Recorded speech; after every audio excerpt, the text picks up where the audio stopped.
سورۃ الفاتحہ یہ 2 مرتبہ نازل ہوئی۔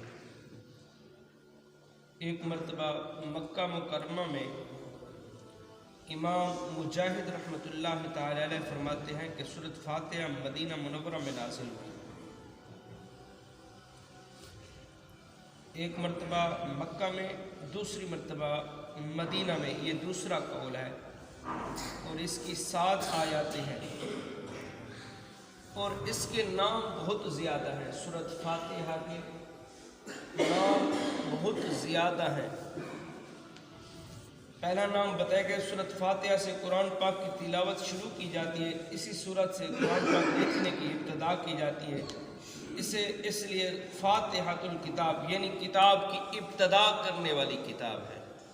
قرآن مجید کو ابتدا کرنے والی کتاب ہے، اور اس سورت کی ابتدا الحمدللہ سے ہوئی۔ اس مناسبت سے اسے سورۃ الحمد یعنی وہ سورت جس میں اللہ کی حمد بیان کی گئی ہے، اور سورۃ الحمد بھی سورۃ فاتحہ کو کہا جاتا ہے۔ چاہے بندہ سورۃ الحمد کہے یا سورۃ فاتحہ کہے یا سورۃ الابتدا کہے، اس میں کئی نام ہیں، اور سورۃ فاتحہ قرآن پاک کی اصل ہے، اس بنا پر اسے ام القرآن اور ام الکتاب بھی کہا جاتا ہے۔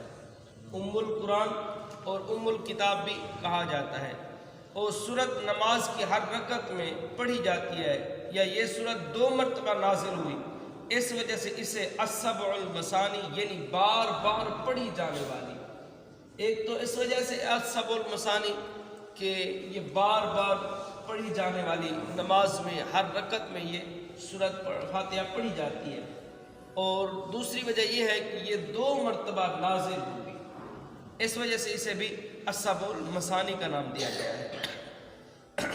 دین کی بنیادی امور کا جامع ہونے کی وجہ سے سورۃ فاتحہ کو سورۃ الکنز، سورۃ الوافیہ اور سورۃ الکافیہ بھی کہتے ہیں۔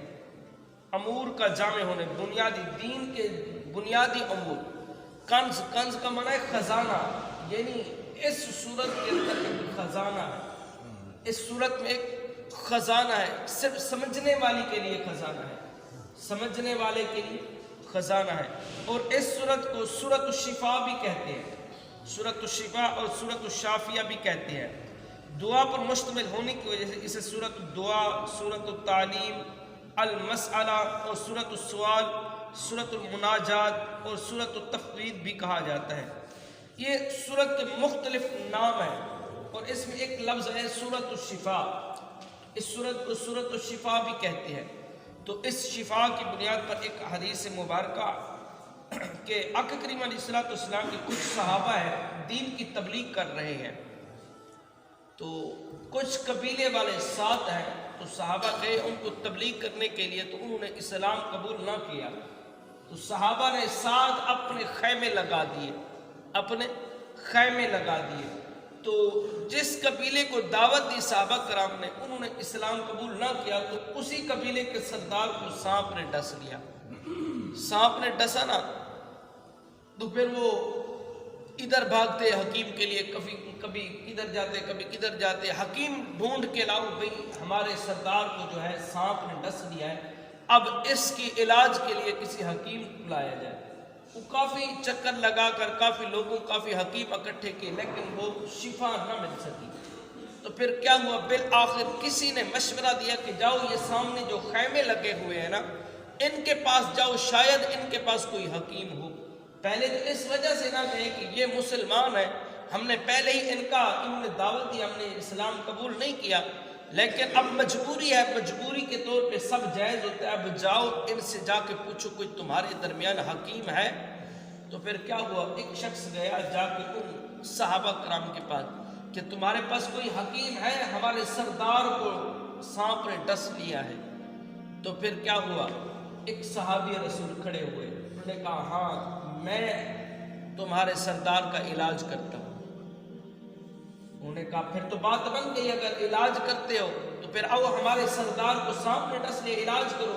تو صحابہ جو صحابی تھا نا، وہ وہیں پہ کھڑے ہو کے نا کچھ وہ طے کرنے لگا کہ یار اس سے پہلے کہ میں کچھ طے کرتا ہوں، میں اجرت لوں گا، اجرت لوں گا۔ کیا اجرت ہے؟ 5 بکریاں یا غالباً 10 بکریاں تھی، میں یہ لوں گا، بعد میں تمہارے جو ہے مریض کو اس کا دم کروں گا، اس کا علاج کروں گا۔ تو پھر یہ طے ہو گیا۔ جب گیا نا صحابی رسول وہاں پہ جا کے یہی سورت فاتحہ پڑھی، لیکن یقین تھا نا، میں اکثر کہتا ہوں نا یقین مکمل ہونا چاہیے۔ سورت فاتحہ پڑھی، سورت فاتحہ پڑھنے کے بعد اس کے اوپر دم کیا تو اس کو شفا مل گئی، اس کو شفا مل گئی سورت فاتحہ پڑھنے پر۔ پھر سورت فاتحہ پڑھی، یہ تو قرآن پاک کی آیت ہے۔ پھر 5 بکریاں 10 بکریاں پہلے مکائی تھی، وہ لے کے آ گئے۔ جب صحابہ کرام نے پوچھا نا کیا کیا، تو انہوں نے بتایا سورت فاتحہ کا دم کیا ہے۔ تو صحابہ کہنے لگے تو نے تو پھر قرآن بیچ دیا ہے، تو نے تو قرآن بیچ دیا ہے، یہ تو نے کیا سورت فاتحہ کے بدلے ایک دم کرنے کے بدلے تو نے 5 بکریاں اجرت لے لی ہے، 10 بکریاں اجرت لے لی ہے۔ تو وہ معاملہ پہنچتا ہوا میرے آقا کریم علیہ الصلوۃ والسلام کی بارگاہ میں جا پہنچا۔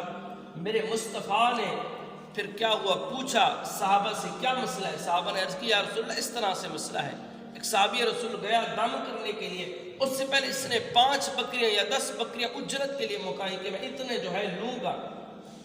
تو پھر میرے مصطفیٰ نے کیا پیارا جواب دیا، حضور نے فرمایا کتنی ہی اچھی اجرت ہے، اس میں سے مجھے بھی حصہ دیا جائے، اس میں سے مجھے بھی۔ یہاں سے 2 سوال اٹھتے ہیں، ایک تو وہ جو علماء کرام دین کی خاطر اپنا 8 سال وہ پردیس میں رہ کر دین حاصل کرتے ہیں، اپنا سب کچھ قربان کرتے ہیں، والدین کو چھوڑتے ہیں، والدہ کو چھوڑتے ہیں، بہن بھائی کو چھوڑ کے پردیس میں علم حاصل کرتے ہیں۔ جب ان کا دین کا وقت ہے نا، جب وہ دین کی تبلیغ کرتے ہیں تو کہیں بھی دیں، آخر انہوں نے تو بھی اپنے لیے کچھ کرنا ہوتا ہے کہ ہم اتنے لیں گے، اتنے پیسے لیں گے۔ تو یہاں پہ ایک اعتراض کرتے ہیں کہ یار علماء ہو کہ آپ بھی دین کے لیے پیسے مکاتے ہو، ان کے لیے یہ ایک حدیث ہی کافی ہے جو میٹھے مصطفیٰ نے فرمایا کتنی ہی اچھی اجرت ہے، اس میں سے مجھے بھی دیا جائے۔ تو علماء کی بھی ہمیں قدر کرنی چاہیے، ان کو بھی آخر ان کے بھی بچے ہوتے ہیں، اہل و عیال، انہوں نے بھی 8 سال محنت کر کے دین پڑھا ہے، یہی تم بھی پڑھ لو۔ جو اعتراض کرتے ہیں وہ بھی پڑھ لیں، اپنے بچوں کو پڑھا لیں، کسی کو بلانے کی ضرورت ہی نہیں ہے۔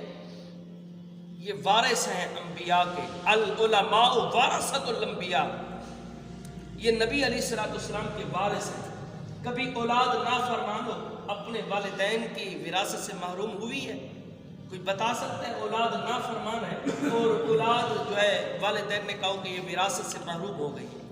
نہیں محروم۔ لیکن علماء جو ہیں انبیاء کے وارث ہیں، یہ حضور علیہ الصلوۃ والسلام کا فرمان علی شان ہے، العلماء ورثۃ الانبیاء۔ تو آقا کریم علیہ الصلوۃ والسلام نے یہی بیان فرما کے بتا دیا تھا کہ اے صحابی رسول کتنی ہی یہ اچھی اجرت ہے اور اس میں سے مجھے بھی حصہ دیا جائے۔ تو اس وجہ سے بھی اس سورت کا نام السورۃ الشفا بھی رکھا گیا ہے۔